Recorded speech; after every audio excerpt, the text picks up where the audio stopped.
Numerology வந்து பல ஆயிரம் வருஷமா ஃபாலோ பண்ணியிருக்காங்க. எக்ஸாம்பிள் வந்து ஹீப்ரூ, அதாவது ஜூஸ் இருக்காங்களா, இந்த ஹீப்ரூ மொழி பேசுறவங்க வந்து கபலா நியூமராலஜி அப்படின்னு சொல்லிட்டு ஒரு மெத்தடாலஜி ஃபாலோ பண்ணியிருக்காங்க.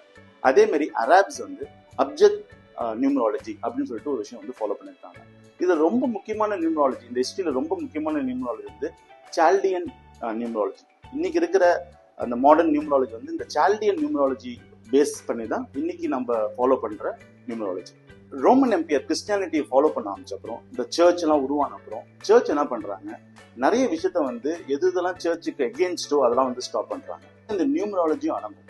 ஏன்னா அவங்க எப்படி சர்ச் எப்படி பார்த்தாங்கன்னா நியூமராலஜி இது வந்து ஒரு மாயாஜால வேலை அப்படின்னு சொல்லிட்டு நியூமராலஜி வந்து பார்த்துட்டு நியூமராலஜியோட ப்ராக்டிஸ் வந்து அப்படியே வந்து அவங்க ஸ்டாப் பண்ணாங்க. நான் இப்போ சொன்ன எல்லா விஷயமும் இந்த புக்லேருந்து தான் சொல்லியிருக்கேன். ஓகே, நான் ஒரு நியூமராலஜி எக்ஸ்பர்ட்லாம் இல்லை. ஓகே, நான் ஒரு ஜஸ்ட் இந்த புக் வந்து நியூமராலஜி பற்றி தெரிஞ்சுக்கணும் அப்படின்னு தெரிஞ்சுக்கிறதுக்காக படித்ததை வந்து ஷேர் பண்ணணும்னு சொல்லிட்டு தான் ஷேர் பண்ணிட்டு இருக்கேன். ஓகே, இந்த புக்ல வந்து நான் சொன்ன விஷயம் இல்லாமல் இன்னும் நிறைய விஷயங்கள் இருக்குது. இந்த நியூமராலஜி பற்றி படிக்கணும் இன்ட்ரெஸ்ட் இருக்கிறவங்க, I think this book is a good start. Okay, அதை பற்றி படிச்சு தெரிஞ்சுக்கலாம். அதுக்கப்புறம் நீங்கள் வந்து you can do the other expertise things.